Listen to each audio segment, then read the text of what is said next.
This edition of the Ridley Report is brought to you by Next 1000.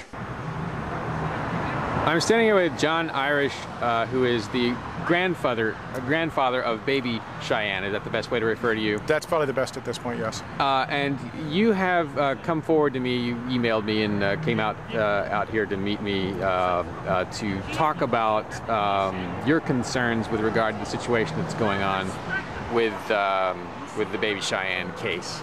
My main concern, I guess, the thing that caught my attention is you have concerns regarding, you say that donations are going to your son, and you have concerns about those?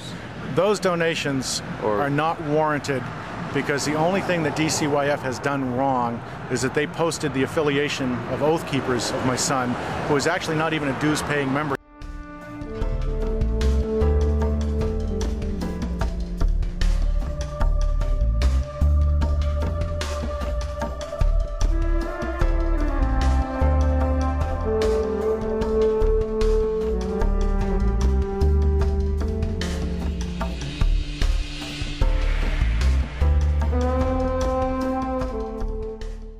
You're comfortable with what the DCYF has Absolutely. said in its affidavit?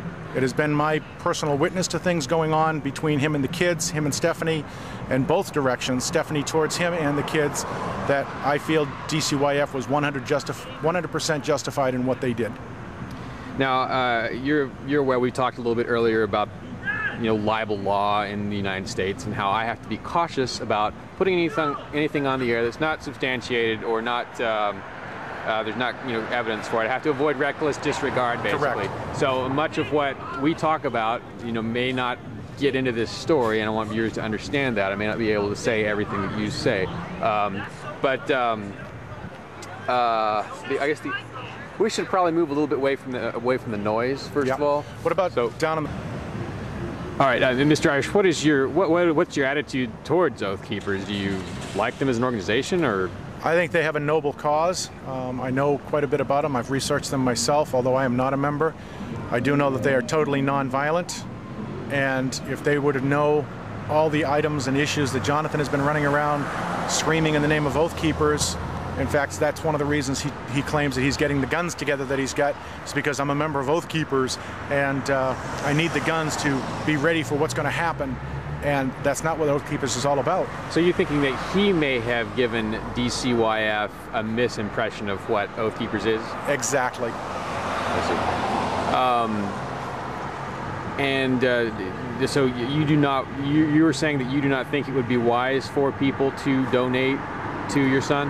Absolutely not, because the only constitutional fault here, if there was one, was that DCYF mentioned his affiliation in Oath Keepers as a cause or a reason for them to look into removing the baby, and it was because Jonathan was portraying Oath Keepers as a violent organization getting ready to overthrow the government and people here in New Hampshire itself.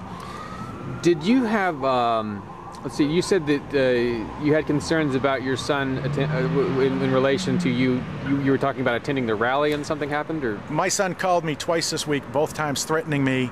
This afternoon he called and said that if I dared to show my face at the rally, that he has friends on the Sheriff's Department and friends on the Dover Police Department, all of whom have been given a photograph of me. They will be looking for me, and I'm going to be arrested on site and forcibly physically removed and arrested for violation of a no contact order. And I have called the Sheriff's Department, I've called the Police Department, and I also have my own lawyer looking into it. There is absolutely no such charge against me. There is no orders by any of the police officers or their commanders to arrest me. They're not even looking for me. Most of them have never even heard of my name, except in conjunction with Jonathan calling himself me.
Next 1,000. Hundreds of liberty activists have joined the Free State Project and moved to New Hampshire for more liberty. But what if we could get 2,000 here by the autumn of 2011? That's the goal of the Next 1,000 pledge. Drop by pledgebank.com/next1000 and sign up today. Next 1,000.